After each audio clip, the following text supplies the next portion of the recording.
Méditons maintenant le chapitre 11e du symbole des apôtres, le 10e article du symbole « Je crois la rémission des péchés ». Il n'est personne qui, en voyant ce dogme de la rémission des péchés au nombre des articles du symbole, puisse douter un seul instant qu'il se trouve en face d'un mystère tout divin et absolument nécessaire au salut. Nous l'avons démontré précédemment, sans une foi ferme à tout ce que le symbole nous propose à croire, il n'y a pas de piété possible. Il n'y a pas de foi possible et nous croirons mal et les choses ne seront pas claires.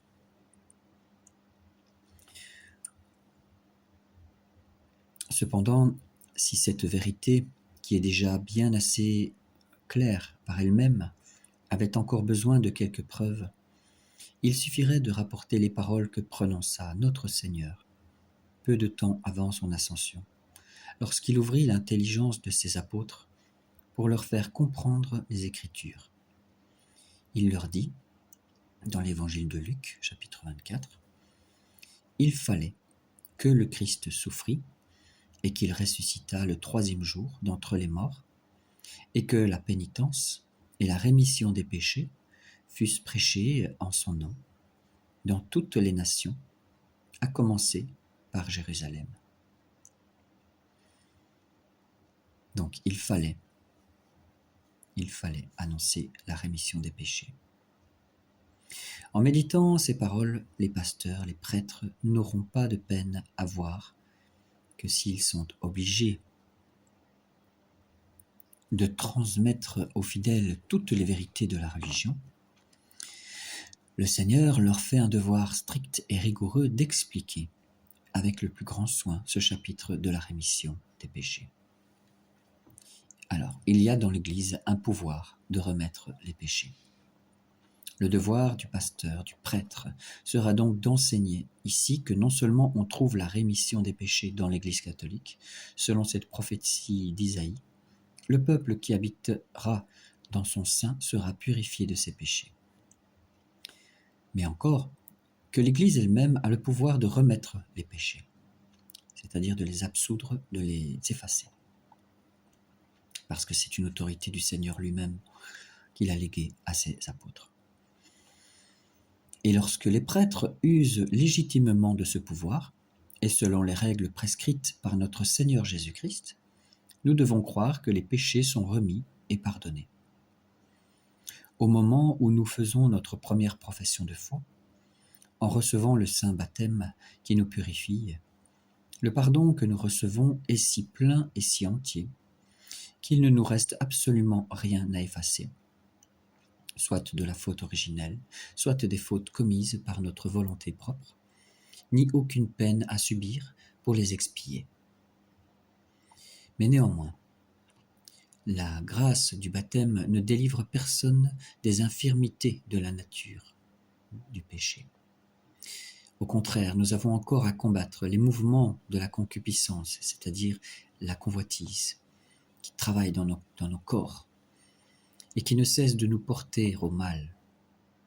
Et dans cette lutte, à peine pourrait-on trouver un homme dont la résistance fût assez vigoureuse et le soin de son salut assez vigilant pour échapper à toute blessure. Si donc il était nécessaire que l'Église eut le pouvoir de remettre les péchés, il fallait aussi que le baptême ne fût pas pour elle l'unique moyen de se servir de ces clés du royaume des cieux qu'elle avait reçues de Jésus-Christ. Il fallait qu'elle fût capable de pardonner leurs fautes à tous les vrais pénitents, quand même ils y auraient péché jusqu'au dernier moment de leur vie. Nous avons dans nos saints livres les témoignages les plus positifs en faveur de cette vérité. Ainsi, dans saint Matthieu, le Seigneur dit à Pierre, « Je te donnerai les clés du royaume des cieux. Tout ce que tu lieras sur la terre sera lié dans le ciel, et tout ce que tu délieras sur la terre sera délié dans le ciel. » Il dit de même à tous les apôtres, « Tout ce que vous lierez sur la terre sera lié dans le ciel, et tout ce que vous délierez sur la terre sera délié dans le ciel. » Saint Jean, de son côté, nous assure que Jésus-Christ, après avoir soufflé sur les apôtres, leur dit « Recevez le Saint-Esprit. Les péchés seront remis à ceux à qui vous les remettrez, et ils seront retenus à ceux à qui vous les retiendrez. » Et il ne faut pas s'imaginer que ce pouvoir de pardonner s'applique seulement à certaines espèces de fautes. Non, il n'en est aucune. Si criminelle qu'elle soit, ou qu'on la suppose, que la Sainte Église ne puisse remettre. Il n'est personne, si méchant et si coupable qu'il soit, qui ne doive espérer avec assurance son pardon, pourvu que son repentir soit sincère. Ce pouvoir non plus n'est pas limité de telle sorte que l'on puisse en user seulement dans un temps déterminé. Quelle que soit l'heure à laquelle le pécheur veuille revenir au bien, il ne faut pas le rejeter. C'est le précepte formel de notre Seigneur. Lorsque le prince des apôtres lui demanda s'il fallait pardonner plus de 7 fois, que répond Jésus ? Il lui répond non pas 7 fois, mais 77 fois 7 fois. Donc, pardonnez infiniment.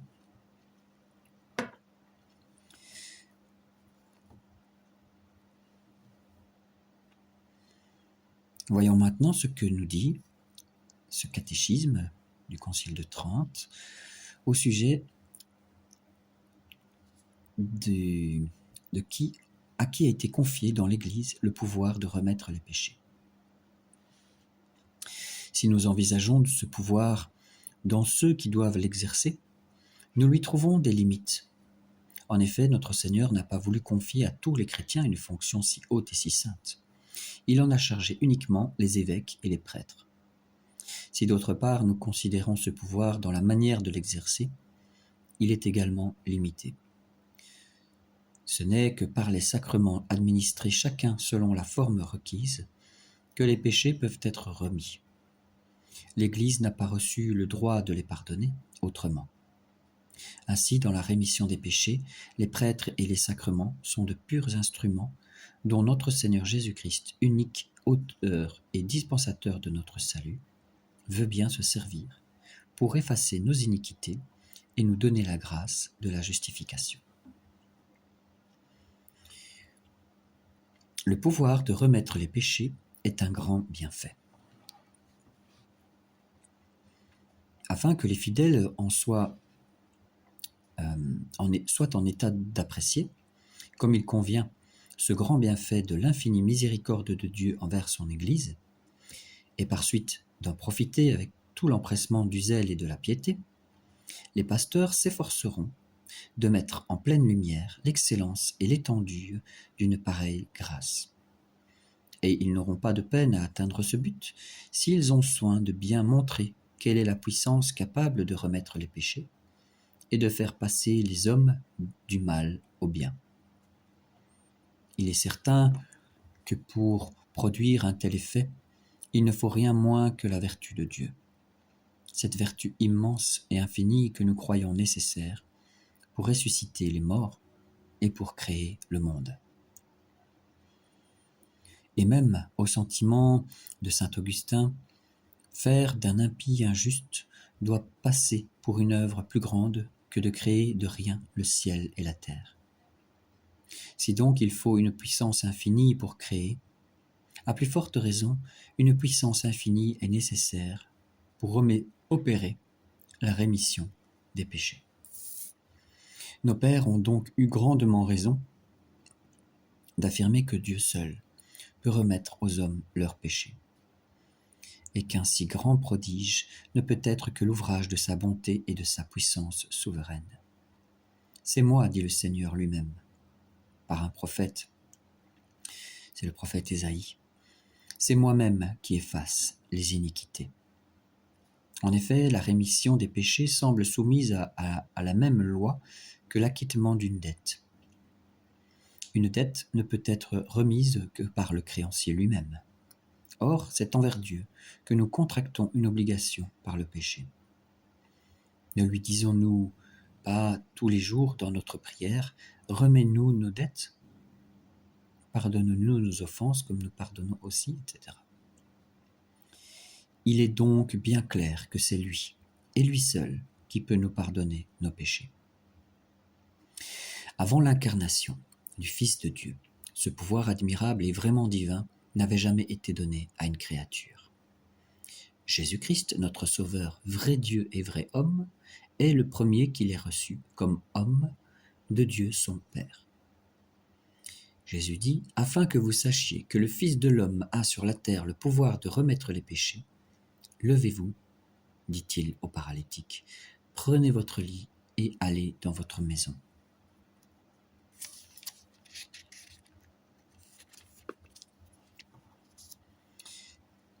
Il s'était fait homme pour accorder aux hommes le pardon de leurs péchés.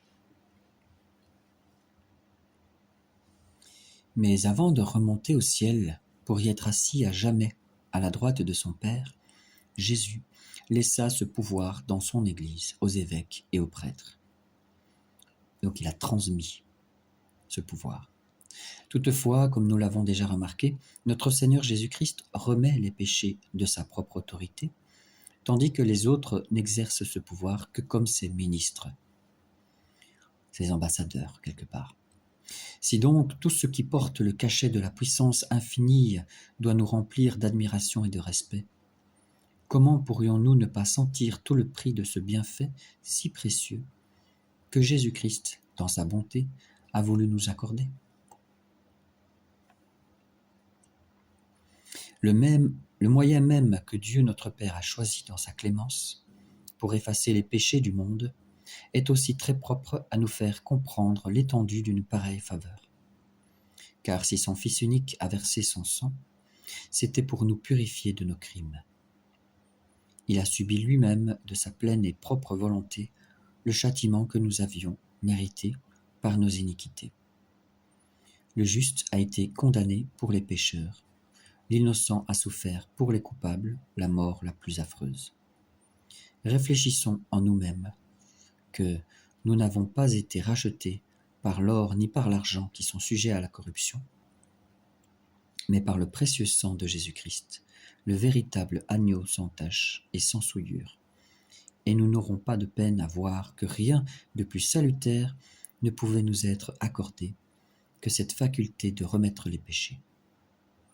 C'est qu'en effet, il y a dans ce pouvoir que Dieu nous a donné, en tout cas aux prêtres et aux évêques, une preuve de son admirable providence et en même temps de son amour infini pour nous. Voici également une pensée très précieuse en fruit de salut pour tous ceux qui voudront s'y arrêter. Celui qui a le malheur d'offenser Dieu par un péché mortel perd immédiatement tous les mérites qu'il avait pu acquérir par la mort et la croix de Jésus-Christ, et l'entrée du ciel, qui déjà lui avait été fermée une fois, mais que la passion du Sauveur avait de nouveau ouverte à tous, lui est dès lors interdite. Comment ne pas être frappé de la plus vive frayeur à la vue de notre misère, lorsque notre esprit s'arrête sur cette triste réalité? C'est alors qu'il faut reporter notre pensée sur ce pouvoir admirable que Dieu a donné à son Église. Et si nous croyons fermement, d'après cet article du symbole, que la faculté a été accordée à tous de rentrer, avec le secours de la grâce, dans la dignité de leur premier état, il est impossible de ne pas concevoir la joie la plus vive, l'allégresse la plus entière, et de ne pas rendre à Dieu d'immortelles actions de grâce. Et certes, si nous avons l'habitude de trouver bons et désirables les remèdes que l'art et la science des médecins nous préparent, quand nous sommes attaqués de quelque maladie grave, combien ne devons-nous pas trouver plus agréables encore les remèdes que Dieu, dans sa sagesse, a bien voulu mettre à notre disposition pour guérir nos âmes et leur rendre la vie de la grâce. D'autant que ces divins remèdes ne donnent pas seulement une espérance douteuse de guérison, comme ceux des hommes, mais qu'ils procurent infailliblement la santé spirituelle à tous ceux qui la désirent. Enfin, terminons avec cette dernière page. Comment les fidèles doivent faire usage de la rémission des péchés? Après avoir fait connaître aux fidèles l'excellence d'un pouvoir si étendu et si admirable, il y aura lieu de les exhorter, les encourager à en profiter avec beaucoup de soin pour le plus grand bien de leurs âmes.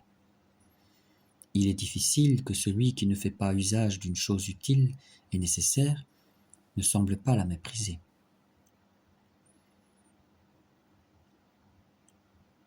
Il ne faut pas oublier que notre Seigneur Jésus-Christ n'a donné à son Église le pouvoir de remettre les péchés que pour mettre à la disposition de tous ce remède salutaire. Comme personne ne peut se purifier sans le baptême, de même, après avoir perdu la grâce baptismale par le péché mortel, nul ne peut la recouvrer qu'en recourant à cet autre moyen d'expiation qui s'appelle le sacrement de pénitence. Mais il faut bien avertir les fidèles qu'une si grande facilité de pardon, si étendue du côté des fautes, et si limitée au point de vue du temps, ne doit pas les rendre plus libres pour se livrer au péché, ni plus lents pour se repentir. Dans le premier cas, ils seraient évidemment convaincus de mépris injurieux pour cette divine puissance, et par conséquent, ils seraient indignes de la miséricorde de Dieu. Et dans le second, il y aurait grandement à craindre qu'ils ne fussent surpris par la mort, et par conséquent, que leur foi à la rémission des péchés ne devint inutile, parce que leur retard et leurs atermoiements leur en auraient justement fait perdre tous les avantages. Je vous invite à aller voir au dictionnaire le mot atermoiement, mais je pense que c'est une suite logique de cette phrase, parce que leur retard et leur atermoiement les auraient justement fait perdre tous les avantages. Je pense que ce mot veut dire leur inconséquence, c'est-à-dire le fait qu'ils ne sont pas réguliers dans leur confession, ils ne sont pas fidèles et sincères dans leur repentir. Donc ça veut dire qu'ils répètent des chutes et ils retombent toujours dedans. Voilà. Au nom du Père, du Fils et du Saint-Esprit, soyez bénis. Je vous invite à vous abonner, à partager cette vidéo, cette chaîne qui est faite pour vous instruire et pour vous partager la découverte de la foi catholique que je fais depuis 1 an et demi. Moi qui étais protestant avant, pendant 28 ans. Et donc, pensez à vous, pensez à vos âmes, pensez à vos familles. Gloire à Dieu.